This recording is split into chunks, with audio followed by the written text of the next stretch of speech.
The year is 1945. Soviet forces have marched into Berlin.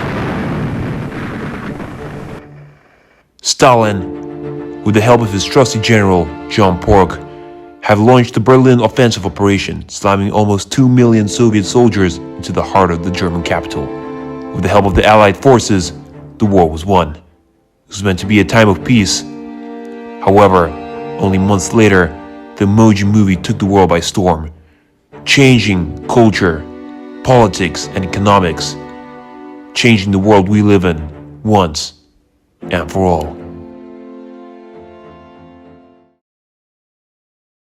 The Emoji Movie took the world by storm, showing almost in every single country around the globe except Switzerland. Surprisingly, Iran had the largest amount of cinemas showing the Emoji Movie. After World War II, England and the Soviet Union were occupying Iran. Both nations were supposed to leave Iran after the war is over. The English did, but because Stalin has not yet seen the Emoji Movie, the Soviet Union remained in occupation of Iran. However, due to pressure from America and the United Nations, the Soviet Union were forced to leave the country.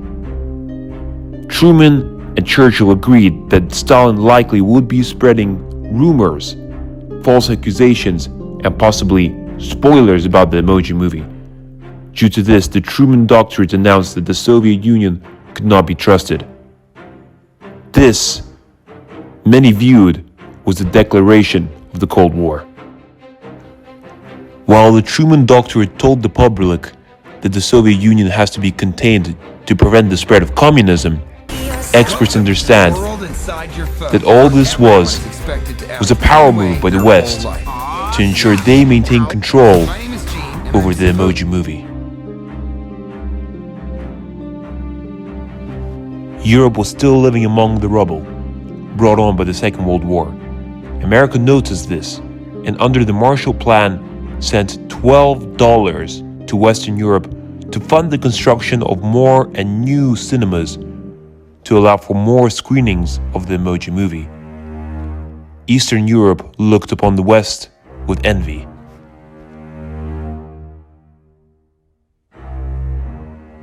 It was clear that the Soviet Union was falling behind, but Stalin's problems didn't end there.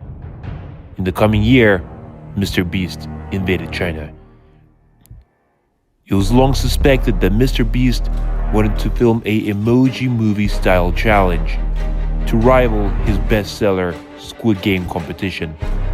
This was later confirmed as Christopher Nolan moved from America to China to join Mr. Beast and help him create his masterpiece. It's critical to understand that for the Soviet Union, this was a catastrophe, because if Mr. Beast and Christopher Nolan decided to march into Russian territory, the Russians knew that they would unlikely be able to defend themselves against a proper, full-scale invasion from China.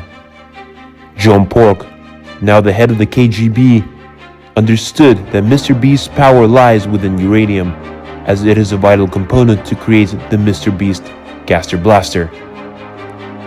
This gave him enough of a reason to launch a Soviet invasion of France. Australia understood that the power balance of the world is about to be upset. This is why, to protect itself, in 1947, it summoned the power of Agartha. And now, the stage was set for one of the most destructive conflicts in human history, the Beast's War.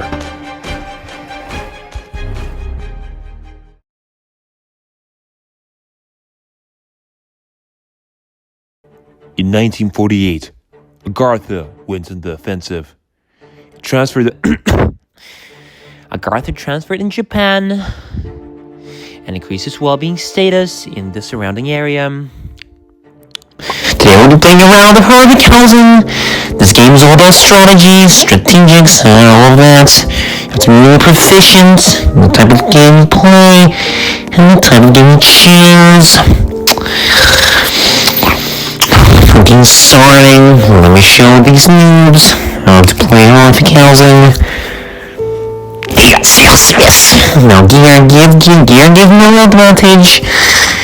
Let's see what your gets. Yes. I got the boombox, I got the rocket launcher, as the pulse cuts. Those are really dangerous. We gotta be careful though. Okay. Let's go.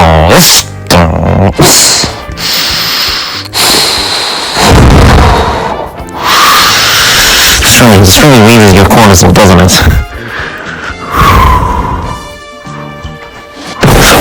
Okay, that was a blunder.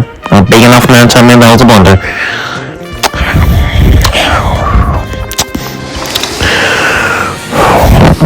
You really need a good FPS booster on this one, because